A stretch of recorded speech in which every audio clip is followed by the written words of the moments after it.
말씀을 우리가 이 말씀에서 큰 은혜를 받으신 줄로 압니다. 같은 고라자손이 기록한 찬송시인데 이 고라자손에 대한 이행도 어제 살펴본 것처럼 그들이 모세 때에 이렇게 온 가족 집안이 멸망할 때에 남은 자들이 있어서 그들은 하나님의 백성으로 살기로 결단하고 그 말씀을 따라서 그 백성 가운데 거한 그런 사람들입니다. 그런 사람들이 이런 공동체를 이루어서 이스라엘 무리 가운데 문지기로 또는 이렇게 찬양 대원으로 이렇게 섬기는 그런 삶을 살았던 것이 또 이런 고백을 하는 오늘 살펴볼 이런 고백을 한다는 것이 저는 무척 감동적이고 큰 은혜를 받습니다.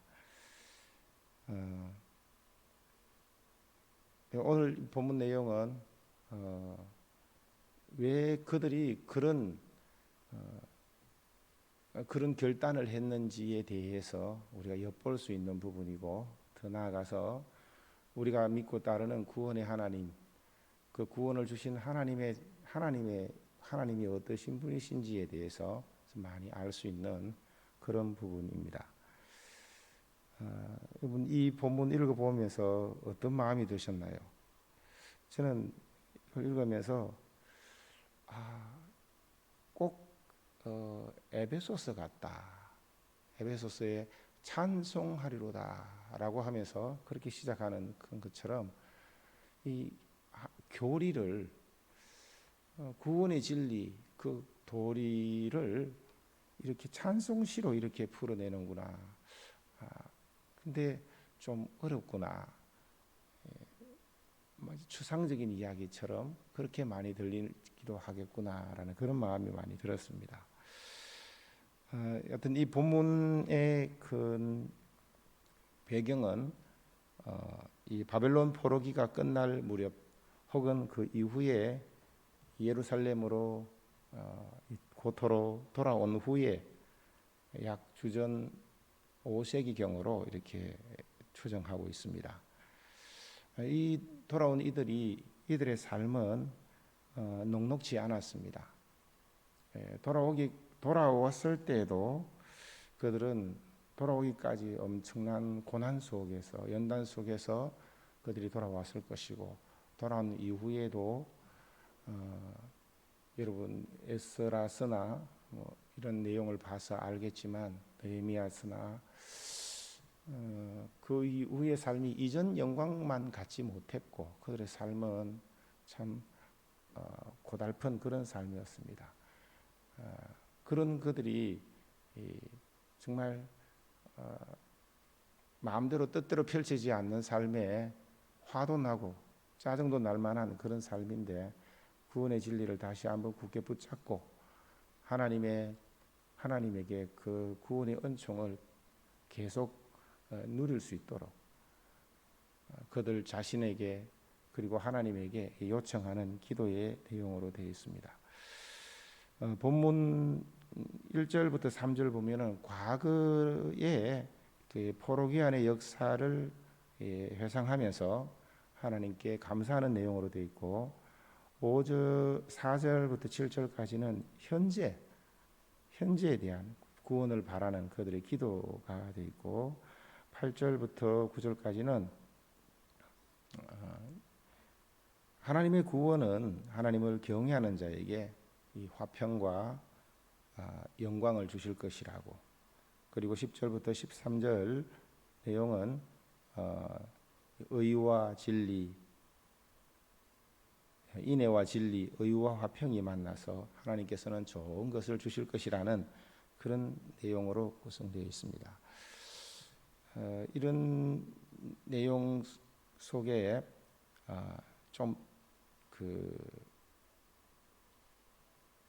이런 내용 속에 좀 특이한 내용이 하나님의 진노라는 그런 단어가 다른 시에서 살펴볼 수 없는 하나님의 진노, 하나님의 분노라는 이런 표현들이 많이 등장합니다.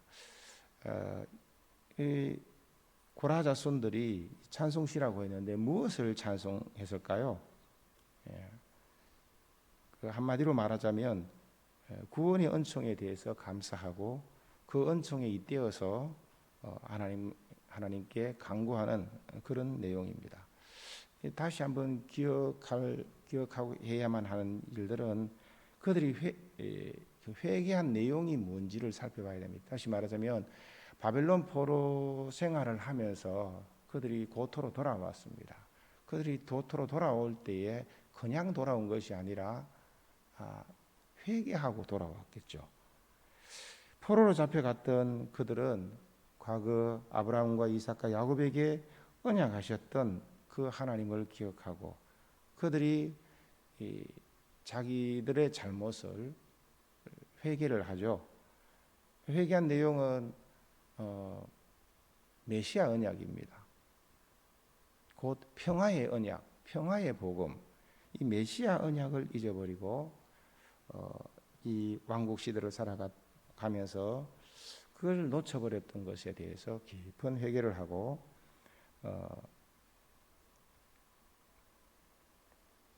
70여 년간 그 고생 이후에 이제 예레미야가 약속했던 그 언약을 붙잡고 그 때를 기다리면서 이제 고토로 돌아오게 됐던 거죠. 이렇게 이제 고토로 돌아온 이후에 여전히 그들의 삶은 녹록치 않고 또 그 언약을 붙잡고 왔고 큰 결단 속에 왔는 그런 상황 속에서 이 고라 자손은 하나님의 구원이라는 부분들을 다시 한번 굳게 붙잡고 그렇게 이야기하고 있습니다. 어,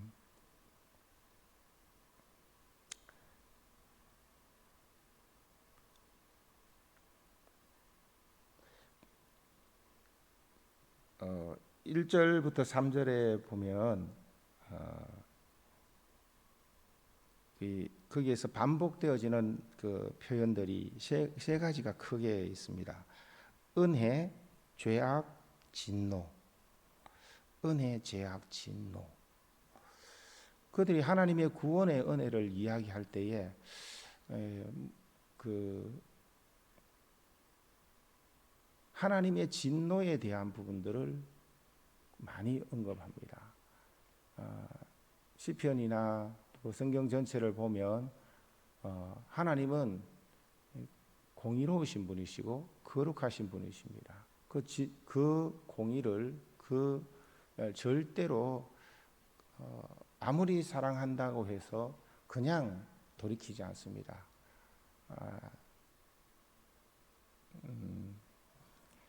욥기서에도 하나님은 그 진노를 돌이키지 않는 분이라고 그렇게 분명하게 언급하고 있습니다.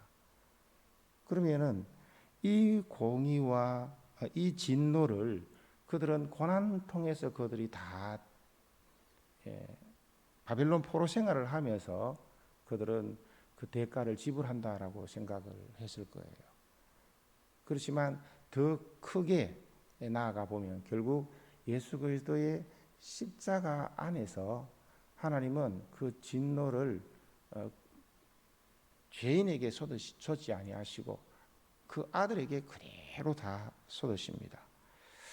13절 말씀에 보면 의가 주의 앞서가며 주의 길을 닦으리로다.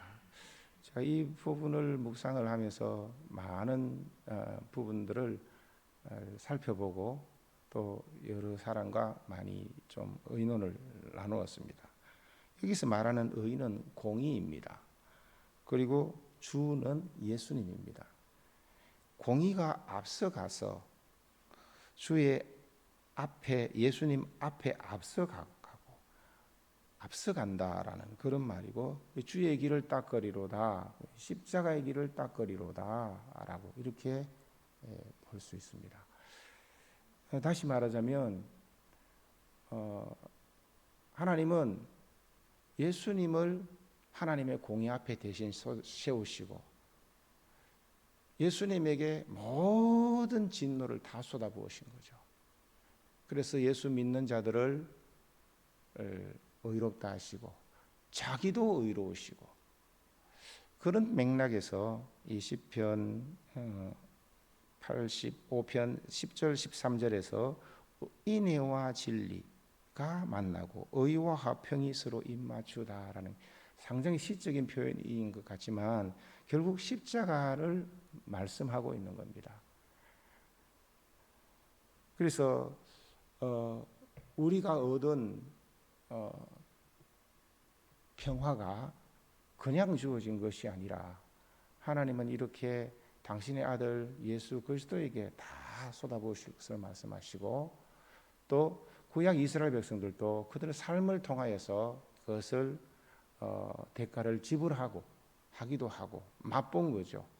더 나아가서는 결국은 실체 그림자된 구약의 입장이 아니라 실체이신 예수 그리스도를 바라보고 그 안에서 모든 것들이 해결될 것을 바라본 것을 우리가 알 수 있습니다.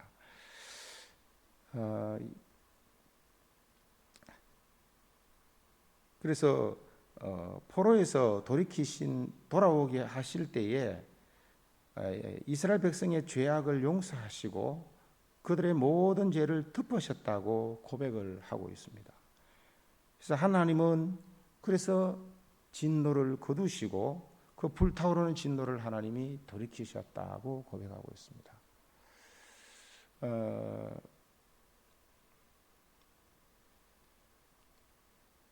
이런 부분을 고라자손이 이런 표현을 하고 있다는 것이, 그러니까 그들은 그 혈육을 뛰어넘는 구원의 은총을 노래하고 있습니다. 고라자손이 어떤 자손입니까? 모세의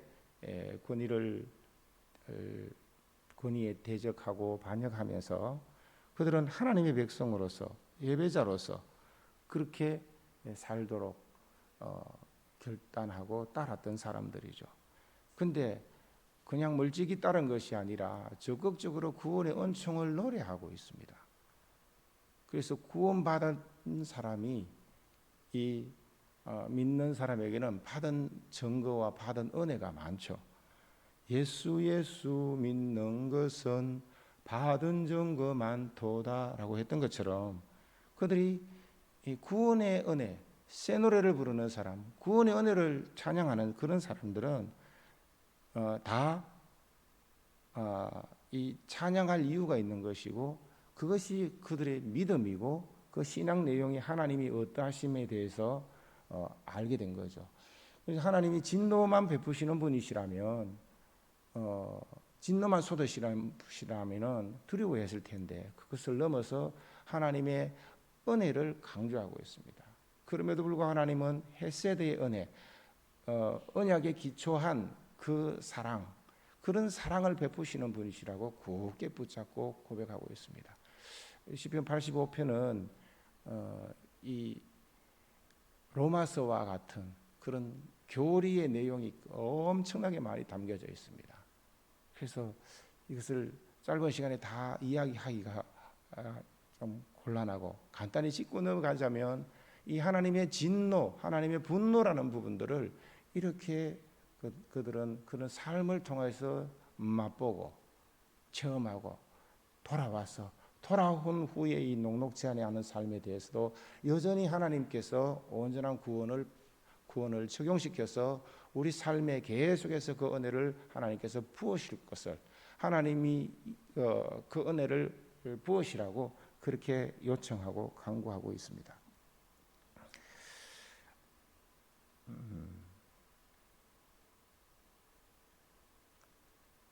내용 전개상 이 8절로 9절 말씀을 좀 살펴보겠습니다. 여기에도 보면 8절과 9절에 보면은 구원은 하나님을 경외하는 자에게 진실로 그의 구원이 그를 경외하는 자에게 가까우니 영광이 우리 땅에 머무르리이다 라고 소개하고 있습니다. 그러니까 구원을 영광과 통일시하고 있고 밀접한 관계가 있음을 말하고 있습니다. 우리 예수 그리스도 안에서 이미 십자가의 영광, 십자가의 구원의 은총을 그것을 영광으로 받은 거죠. 그리고 성령님을 우리 안에 모시고 있고 더 나아가서 그 하나님 앞에 설 수 있는 그런 존재가 되었습니다. 그런 구원을 영광으로 이야기하면서 8절 말씀에 내가 여호와께서 하실 말씀을 들으리니, 전 이 구절에서 하나님의 모든 말씀은 화평의 언약이라고, 화평의 말씀이라고 저는 이렇게 전체적으로 그가 개인적으로 들은 말씀이 아니라 이 예언적인 말씀, 모든 예언의 말씀, 하나님의 말씀은 화평의 말씀이라고, 화평의 언약이라고 그렇게 보고 싶습니다. 그래서 내가 여호와께서 하실 말씀을 드리리니, 그때뿐만 아니라 지금도 과거에도 하나님의 모든 말씀은 심지어 죄인 된 사람에게도, 죄인에게도 하나님께서는 긍휼을 잊지 아니하시는 분이시기 때문에 하나님은 모든 말씀은 그 사실을 인정하고 하나님 앞에 서서 하나님이 없으면 안 된다라고 하나님의 은혜를 간구할 때에 하나님은 언제든지 축복의 길로 인도하셔서 화평의 길로 인도하시는 그런 분이십니다. 내가 여호와의 말씀을 들었다. 그 내용이 뭔가? 그의 백성과 그의 성도에게 화평의 말씀이다. 그러므로 어리석은 대로 돌아가지 말아야 된다. 여호와께서 하나님께로부터 오는 화평의 말씀을 그건 구원이라고 이렇게 표현하고, 그것이 곧 영광이라고 표현하고 있습니다. 범죄한 인간에게, 하나님 앞에 설 수 없는 죄인에게는 죄에 대한 진노의 두려움, 심판에 대한 그 엄중함, 그 엄중함이 그 무엇보다도 큰 문제로 다가섭니다. 그런 그들에게 화평, 사실은 기대할 수도 없고 두려움이 더 많이, 하나님 앞에 설 수 없다는 그런 어떤 자책감이, 죄책감이 더 크게 다가서는데, 그것을 넘어서서 하나님 앞에 설 수 있도록 자기들이 다 죄의 대가를 지불하고 그러는 것이 아니라 앞으로 오셔서 구원을 이루실 그 메시아를 바라보고, 그를 바라봄으로 말미암아 그들은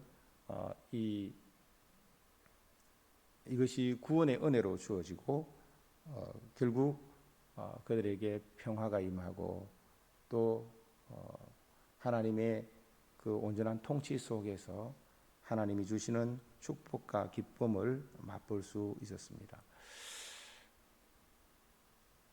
10절부터 13절 말씀에 여기에 만나다, 입맞추다라는 동사는 완료형으로 성취된 것으로 묘사하고 있습니다.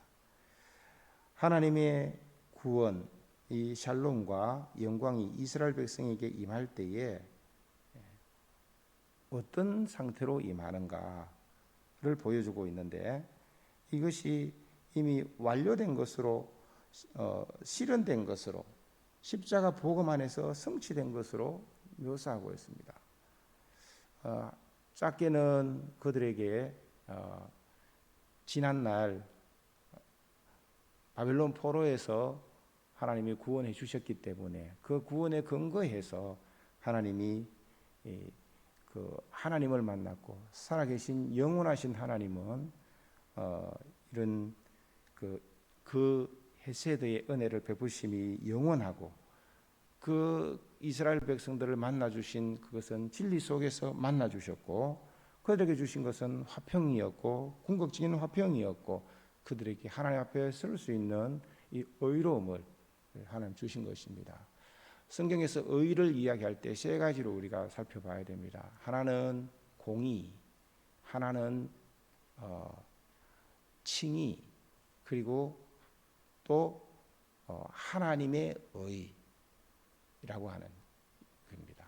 하나님은 우리 칭의를 얻은 사람에게, 의롭다함을 얻은 사람에게 하나님은 그 하나님의 공의와 맞닥뜨려도 죽지 않고 망하지 않고 하나님은 오히려 평강을 주시는 하나님이시기 때문에 우리는 이것을 십자가 은혜의 복음 안에서 우리가 굳게 서서 믿음으로 담대히 하나님 앞에 나아가는 것이죠. 그래서 이 시편에서 이런 신약에서나 언급할 만한 이런 하나님의 십자가의 사랑과 진리와 의와 화평 이런 것들이 만나고 그것도 그 진리는 땅에서 솟아나고 땅에서 이루어진 것이죠. 하나님의 이런 그 진리와 이 참된 은혜가 인생에게 주어진 것이고 그리고 의는 하늘에서 굽어보도다. 하늘에서 내려온 것이죠. 하나님이 우리에게 이런 칭의와 함께 하나님 앞에 담대히 나아갈 수 있는 그런 은혜를 주신 것입니다. 그래서 우리는 이제 의롭다함을 얻은 칭의의 그 은혜를 가지고 하나님 앞에 우리가 담대히 나아가는 것입니다. 하나님이 인간을 범죄한 죄인을 받으실 때에 그냥 받으신 것이 아니라 십자가의 독생자 예수 그리스도에게 다 쏟으시고 받으신 것입니다.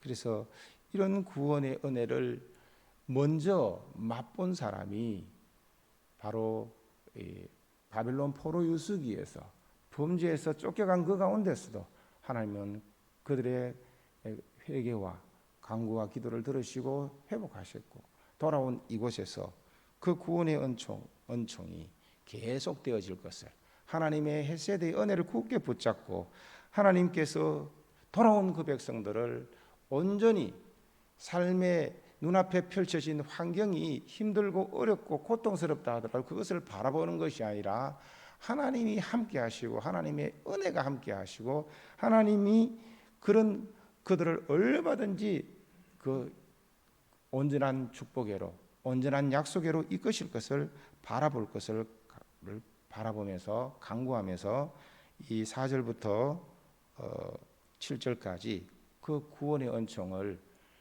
계속해서 부어주고 주실 것을 간구하고 있습니다. 그래서 이 표현이 4절에 보면 우리라는 강조, 공동체를 향하여서 돌아온 이스라엘, 회복된 이스라엘을 향해서 그 돌아온 개개인의 삶과 심령들이 더 풍성해지도록 그래서 하나님이 좋은 것을 주셔서 이미 누리고 있는 그 축복의 은혜를 확신 속에 거하면서 담대히 걸어갈 것을 요청하고 있습니다. 그러면서 하나님의 진노는 거두시고 이스라엘을 다시 살리셔서 기뻐하도록 만들어 주십사. 그리고 하나님의 인자하심을 우리에게 보이시옵소서. 그리고 구원을 우리에게 펼쳐 주십시오. 이루어 주십시오. 완성시키십시오. 라고 간구하고 있는 겁니다. 말씀을 맺겠습니다. 믿음으로 믿음에 이른다고 하죠. 우리가 구원 얻을 때에 십자가의 은혜만 필요한 것이 아니라 구원받은 그 이후에도 그 십자가의 은혜는 계속된 것이고 예수 그리스도 안에 그하고 머무르는 그 사람들이 그 계속해서 십자가의 은혜에 근거해서 오늘의 우리 드러나는 허물과 죄가 십자가 안에서 용서된 것에 대해서 감사하면서 또 한편 주님을 닮아가도록 하나님의 도우심을 힘입어야 할 줄로 믿습니다. 오늘을 살아가는 저와 여러분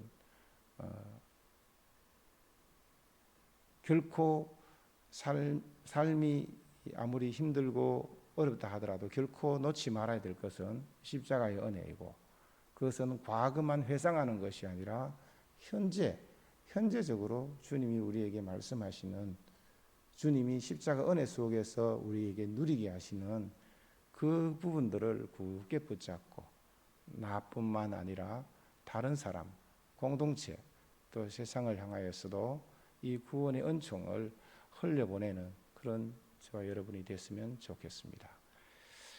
주님